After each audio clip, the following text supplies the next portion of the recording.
Me doctor Anagha Herur, medical director Anil I hospital. ईश्वराच्या कृपेने आणि डोंबिवलीकरांच्या सगळ्यांच्या आशीर्वादाने आपलं आता 7वं सेंटर जे पलावाला आहे त्याचं उद्घाटन 28 जून ला सकाळी 11 वाजता संडेला करणार आहोत. तिथे श्री राजू पाटील सर येणार आहेत ॲज द चीफ गेस्ट.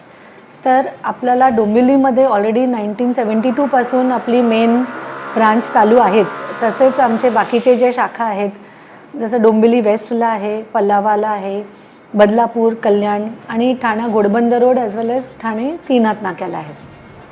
तर आपले जे पेशंट आहेत ते वेगवेगळ्या ठिकाणाहून आपल्याकडे येतात आणि प्रत्येकाला खूप लांब प्रवास करून आपल्या मेन ब्रांचला यायला लागतं. त्यांचा जो प्रवास आहे तो कसा आपल्याला कमी करता येईल किंवा त्यांचा जो वेळ आहे तो कसं वाचवता येईल त्या दृष्टिकोनातून आम्ही पलावा सेंटरमध्येच आता ऑपरेशन थिएटर फॅसिलिटी सकट पूर्ण OPD सेटअप पूर्ण चालू केलेलं आहे. जसं आपलं डोंबिवली मेन ब्रांच आहे तसंच आपलं प्रत्येक सेंटर आहे तसंच आपलं पलावा सेंटर पण आहे, ज्याच्यामध्ये सगळ्या हायेस्ट टेक्नॉलॉजीचे इन्स्ट्रुमेंटेशन आहेत.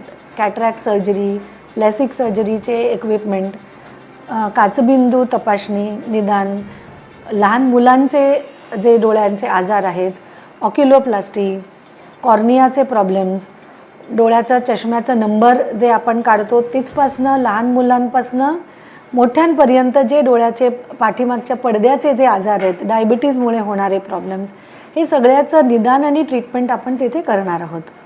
तसंच ऑफ्थॅल्मिक ऑपरेशन थिएटर फॅसिलिटी जे पूर्वी नव्हतं आणि आताही त्या पूर्ण एरियामध्ये कुठेही अवेलेबल नाही आहे डोळ्याचं ऑफ्थॅल्मिक ऑपरेशन थिएटर, ते आता आपण चालू करणार आहोत.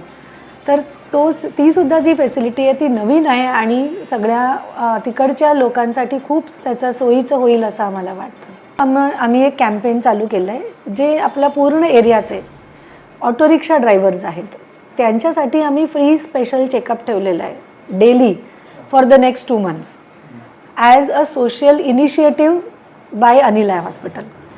हे कशासाठी? कारण हे आपले बंधू आहेत, ते सगळ्यांना पूर्ण नागरिकांना सगळ्यांना आपल्या सेवेचं आपण त्यांचा लाभ घेतो. परंतु त्यांची दृष्टीचं काय, त्यांची जर दृष्टी चांगली नसेल तर त्यांना पण रिस्क आहे आणि नागरिकांना पण रिस्क आहे. तर हे त्यांच्या सेफ्टीसाठी आणि नागरिकांच्या सेफ्टीसाठी हे खूप महत्त्वाचं आहे की त्यांची दृष्टी